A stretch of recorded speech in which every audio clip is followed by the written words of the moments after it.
Happy Wednesday, everybody. It is the middle of the week, and if you are waking up, going to work today, feeling just stuck and dreading going to that cubicle or that desk, this conversation is for you. Last week, we had business coach Toby Moyle on, and she was discussing with us, gosh, if you just feel as if you are getting passed up for that promotion or that you are reaching a ceiling in your specific industry or maybe in your career in general, she gave us some action items, some steps to do some inward thinking on what to do next. And now, this week, we have podcaster and blogger Sonni Abatta with us because she actually did it. She took those steps and she made a huge career transition. So let me bring you onto the screen, Sonni. Thank you for being here. Thank you for having me. Hey. Hey, yeah. So I think that first we need to let's introduce both of ourselves because people are coming into this live conversation on LinkedIn, YouTube, Facebook, and they may not know our backgrounds. So I like Sonni, we are former television news anchors, and we took different leaps. I went ahead and started to coach and media train and do video production for healthcare executives on how to look good and sound good on camera. And Sonni, why don't you take it away on what you've been doing the past couple of years?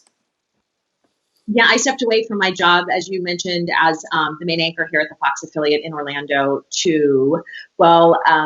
I guess the initial reason was because it was overwhelming to maintain a personal life at home with kids and to also do a job that required shift work and a lot of late nights. But since then, I have been firmly under the digital content creator umbrella. I have a podcast called 30 Something where we talk about motherhood, self-care, and second chapters, which is exactly where we are right now, second, third, fourth, big changes or reinventions. I love to interview people who have done what you do or what I'm doing and have found a moment in time where they've reinvented themselves professionally. And I'm fascinated by the topic. So we cover that in my podcast. And I also have a blog where I publish a ton of content weekly. And again, the areas of focus being motherhood and self-care and sort of that ever elusive work-life balance, which doesn't exist for the record, according to me. But those are the sort of verticals that I cover. And yeah, so I'm still in the communication space, but just in a different way compared to when we were in TV. You know, I think that it's the most common question that I know that I get asked. I'm sure you get asked the same thing. But Michelle, you had a great job in a top 10 market. You were one of the main morning anchors. What happened that you reached this pinnacle in your career and you were like, I'm going to walk away from it? So I know I have my own answer. What's your answer to that? Well, I think you kind of hit the nail right in the head with the question. You do reach a pinnacle and you start to say, okay, well, what now? I was very gratified by the work I was doing at Fox 35. We had so many long format interviews. We did TV in a way that was different than just reading the box from a lot of other stations. So I felt really fulfilled in that way. But I just found it increasingly difficult to balance having young children at home. We got pregnant unexpectedly with our third. And I just could not find the energy that it took to maintain both of those jobs at a high octane level. And I think a lot of women face that decision. I do feel fortunate that I was able to step away for some time to focus on my family. But being the person that I am, who genuinely feels called to share, and I love talking to people. I love sharing good information. I just had to find a way to put that calling into a more appropriate or a pattern or behavior that fit my life a little better. So we live in a world with, clearly as we're using right now, digital platforms can be utilized to just share information on such a wide scale. So I was like, you know what, I'm going to take advantage of the fact that social media is out there, that people are communicating digitally more than ever. And I'm just going to talk about the things that I'm passionate about and that I think other women might be interested in. And I'm going to put it out here. It's doing the same thing that I was doing in journalism, but it's hyper-focused on topics that are relevant to me right now. And I think in this space especially, this is a really exciting time for women because there are so many women like us who are on the second, third, fourth chapter in lives and who are really craving information on things that are happening in their lives, or even entertaining content. It doesn't necessarily have to be informational, but we're connecting so much on these platforms. So being able to kind of hop into this to scratch that itch for me has been just it's been a great fit creatively speaking.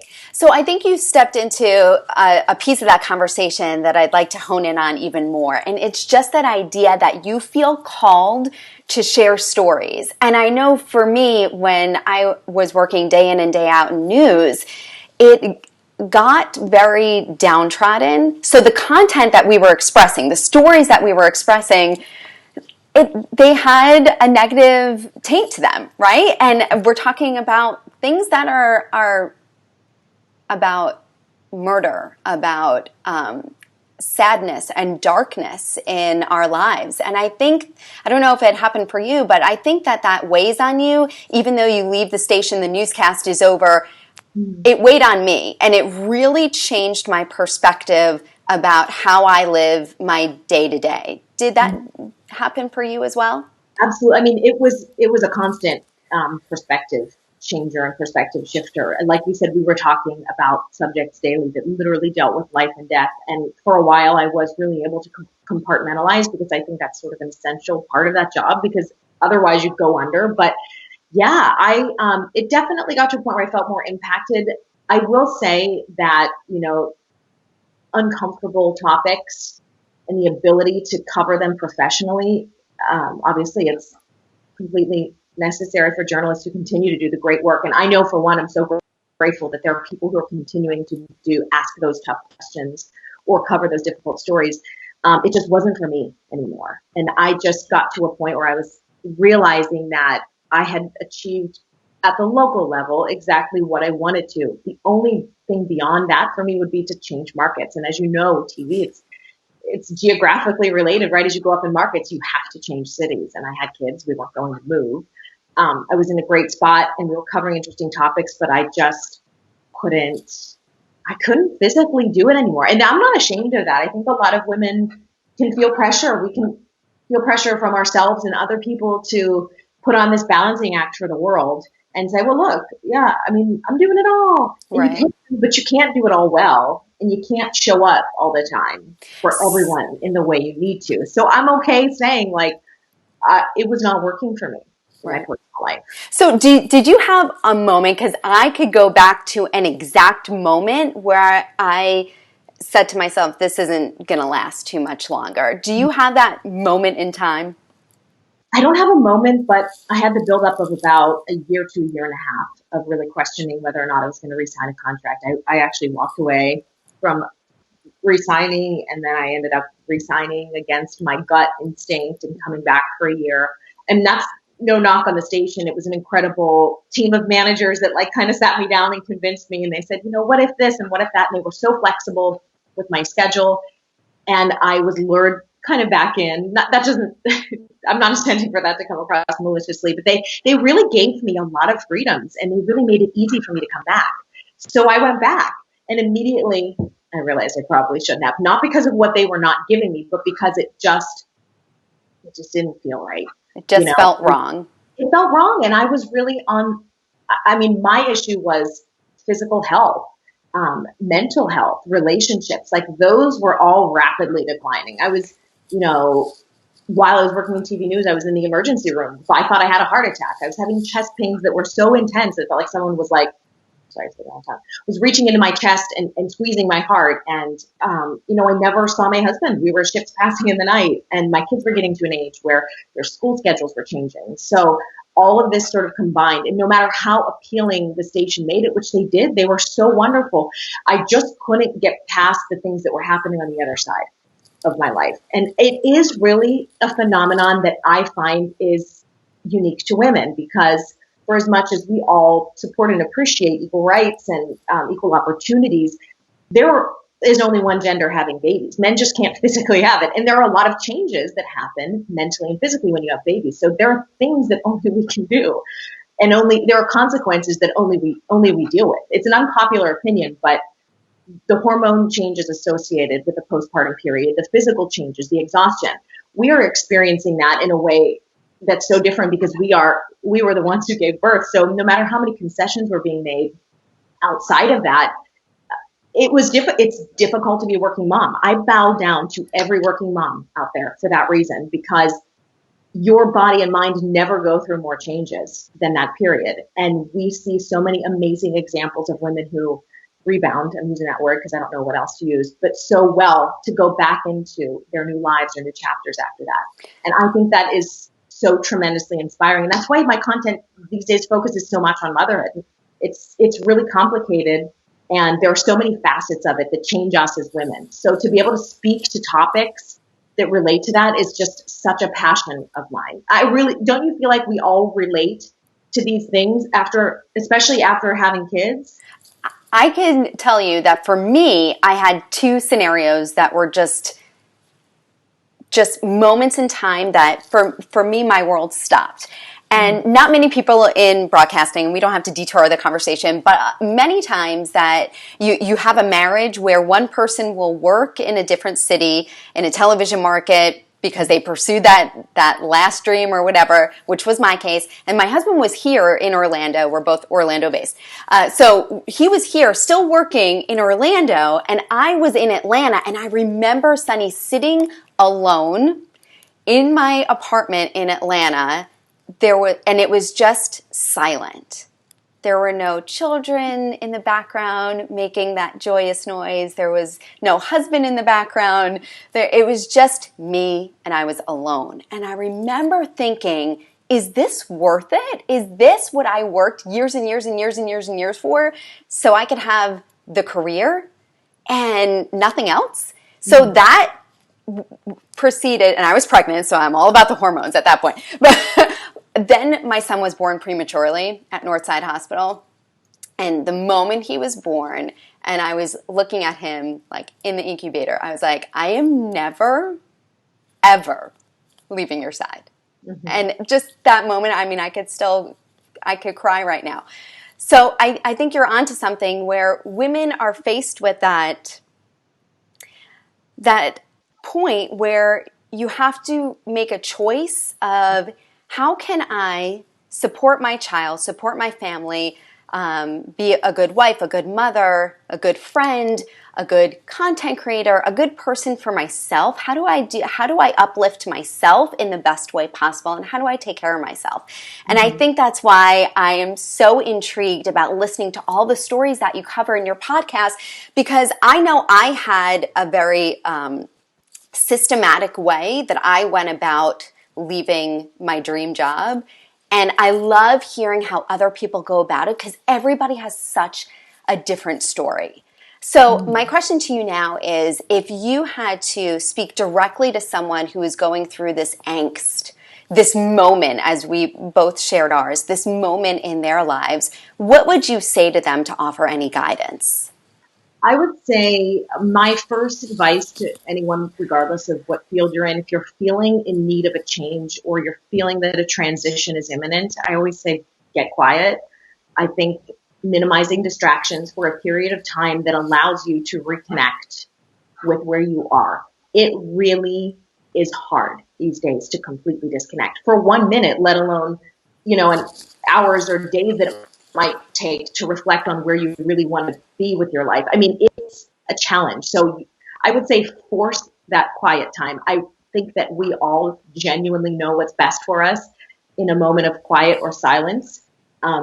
When you allow yourself to unplug like that and really connect with where you think you should be going, that's, to me, is always step one. But it is hard. And it's hard to talk about this topic because I have said this before and talked about my stepping away from my career.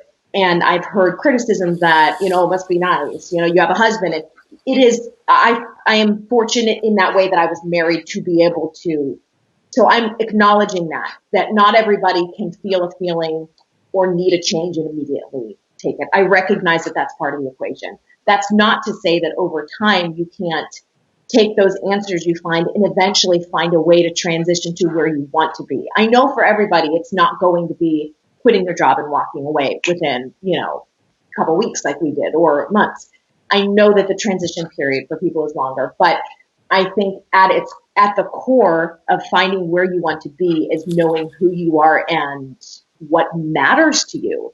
So that's always my first advice is, yes, you want to change, but what do you want? What exactly do you want? And not until you really get quiet and connect with yourself can you really understand that. What question did you ask yourself in that moment of isolation that you felt as if you were pushing your idea forward of, I think I want to leave? What questions did you ask yourself in that quiet space to get you to the point where you say, I do want to leave, affirmative. My next step is I want to create XYZ. How did you get to that point? I don't think that I did not articulate at the time that I wanted to blog or do anything podcast related because I really didn't want that at the moment. I, practically speaking, was taking an online library of a lot of Facebook posts that I put up through my station page. And I opened a blog and started the blog just to transition that content because there's all these debates these days over who owns your Facebook page when you're a news personality. So I had to fight a battle to keep my Facebook page, which is a topic for another day. I'm sure And, that was fantastic with the legal right. team. So I know. But luckily, I had started my page before I started at the station.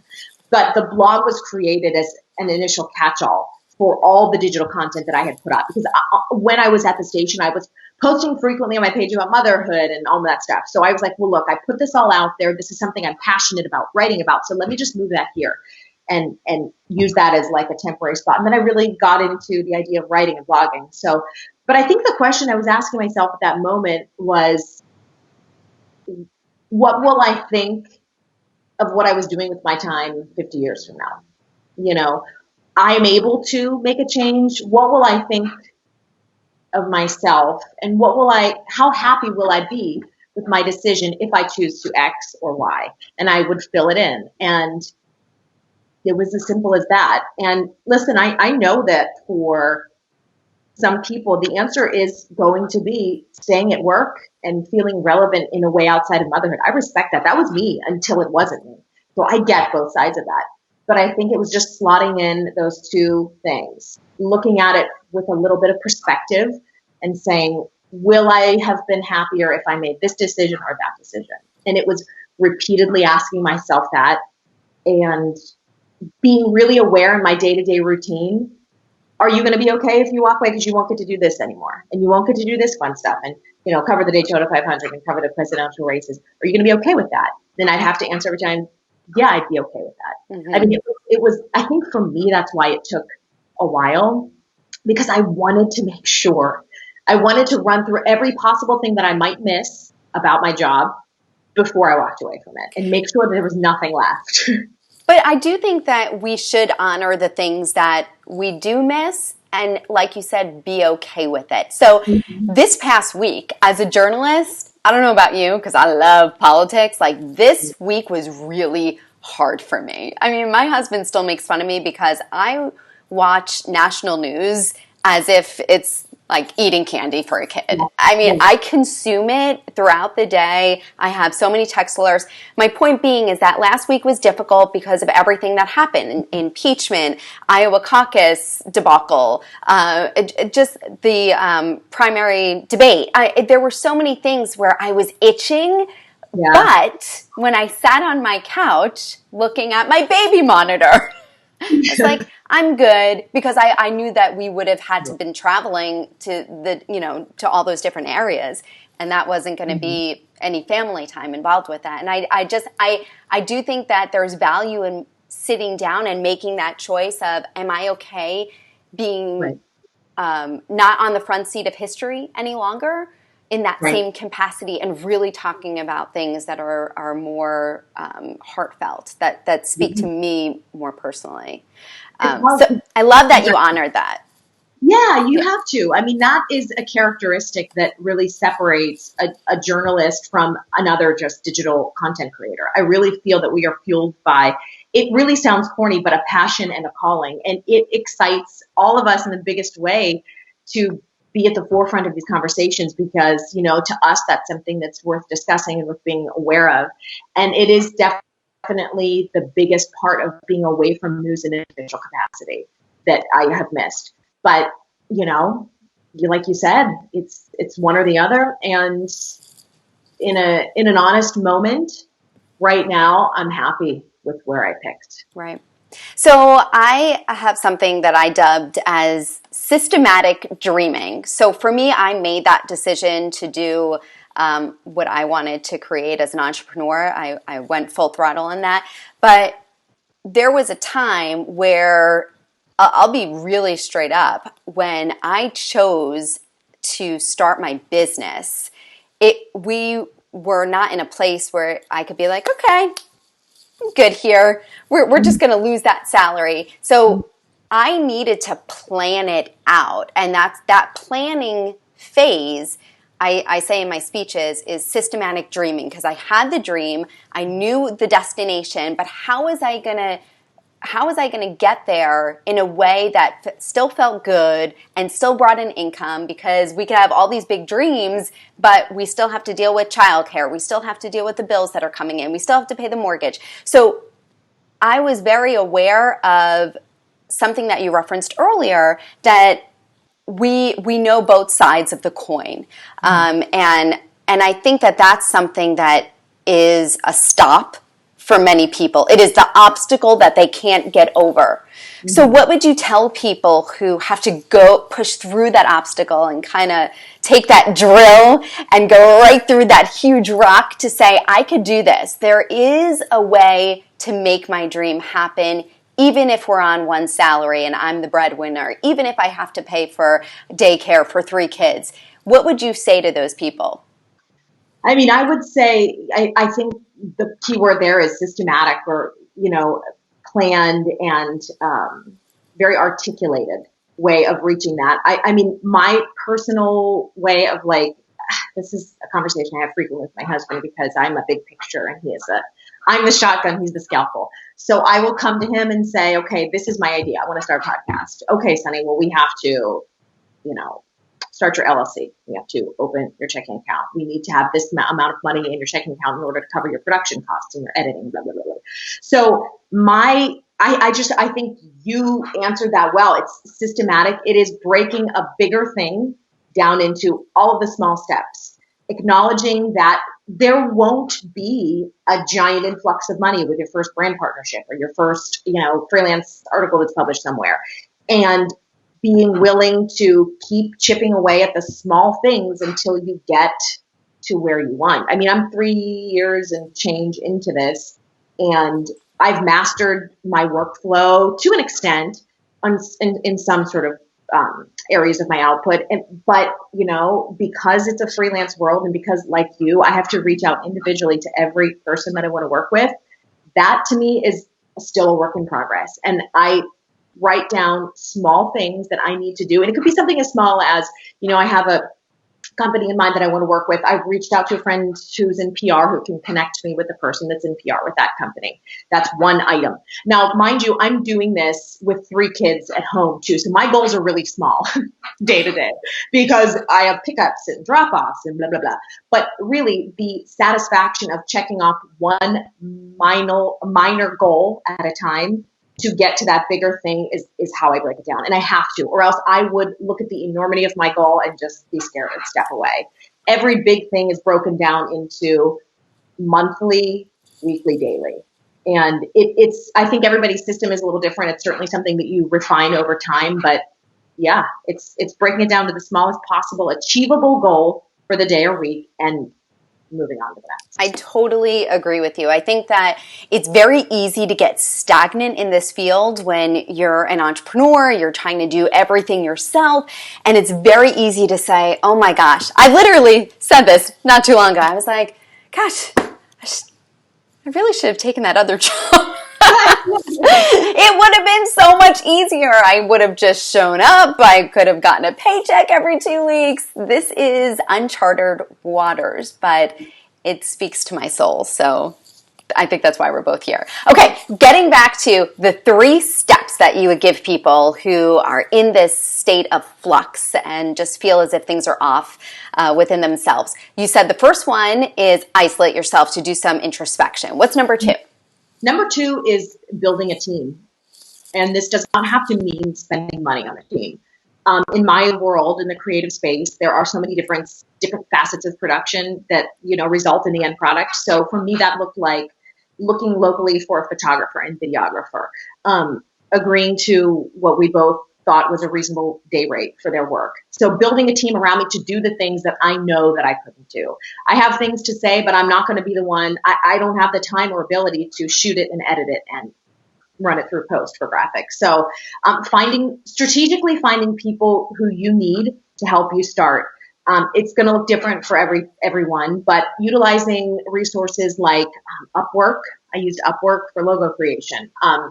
I went to Instagram and I searched hashtags for Orlando photographers, using tools that are free to start building your team. And that might initially be one person. And if you're someone who's launching a different type of company, you decide what you want to tackle from that first. That, there are some people who go to the creative and the branding first, and you want to look for someone to do that work. So I would say team building is the next thing, realizing that you're not going to hire 10 people right off the bat, but starting to realize that you can't do everything all at once and that you might have to bring someone in, even if it's just on a consulting basis to start.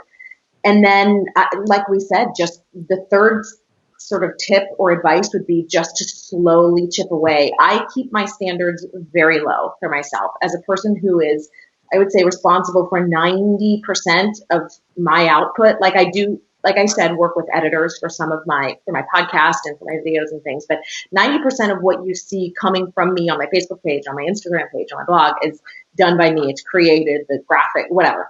So I have to keep my expectations of myself fairly low, raising 3 young kids in addition to this. So as we talked about with the systematic planning, doing that doing things daily, one small step at a time, but also giving myself grace. Right. I think that's a big part of it.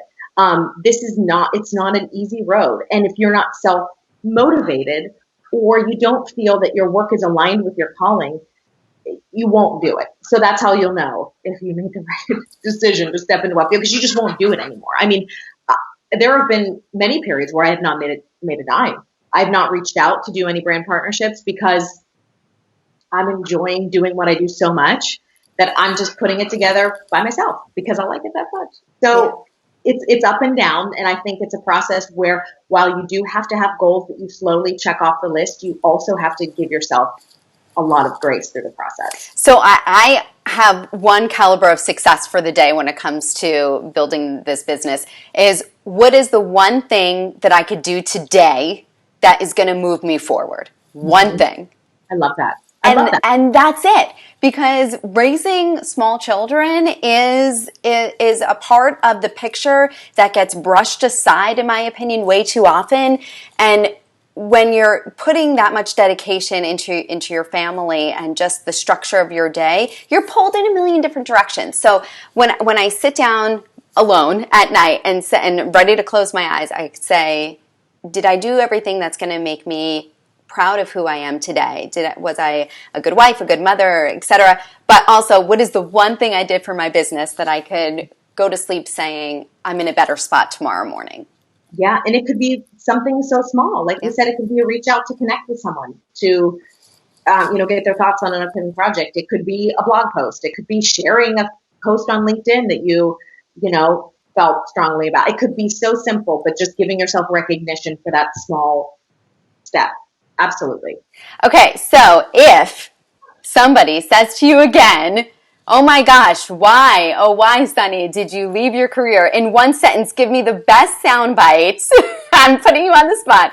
The best sound bite that you could offer to tell people. This is going to sound really morbid and dismal, but because I was going under. I mean, there's no other way to put it. Because the work-life balance isn't real. Because there is no balance. Because it's okay to want something and then not want it. And you don't have to explain that to anyone else, It's if it feels right to you, that is what has to matter, Yeah. I love it. I love it, Sonni. Thank you so much. Tell everybody how they could consume your content, which is so amazing. Oh, thank you. Yeah, definitely check out wherever you get your podcasts. 30 something with Sonni. Like I said, we cover motherhood, self-care, and reinvention, second chapters. We did a whole because I'm the only one doing my work, I did a 2-part series recently with a doctor and hormone expert, which it has been doing gangbusters because women are, in this 30-something stage really interested in that. So those are my latest episodes. And my blog is sonni.me, SONNI.me. Again, talking all about, I'm big into beauty products and self-care and motherhood. And then, on my Facebook page, if you just search Sonni, SONNI, that should come up. And what else? Instagram, I'm at Sonni Abatta, ABATTA. I'm everywhere. Everywhere doing everything. Because you're awesome. And I love you. I love you too. Thank you for having me, Michelle. Colleague, friend, we're going to grab that cup of coffee very soon. Okay, Sonni, thank you so much. Next week, we are going to be talking more about that healthcare realm again. I recently did a podcast with Mike Colzer, who's a pharmacist. He has his own podcast called The Business of Pharmacy, and we're talking about the opportunity there for pharmacists on how to appear in different newscasts and how to promote themselves, and the wonderful resource that is their brains in this healthcare conversation that is run amok in our country. So that is next week. I'm going to share our podcast with you. Sonni, thank you so much for your time. Everybody out there, happy Wednesday to you. And if you are feeling the emotions that we discussed today, go ahead and reach out to Sonni. She has so many resources. She has curated so many tips and pieces of information from other women who have gone through this same stage of life. We are there for you. We both did it, and you can too. All right, guys, thank you so much. Have a great rest of your day. Bye, Sonni. Thank you. Bye, Michelle. Talk to you soon, babe.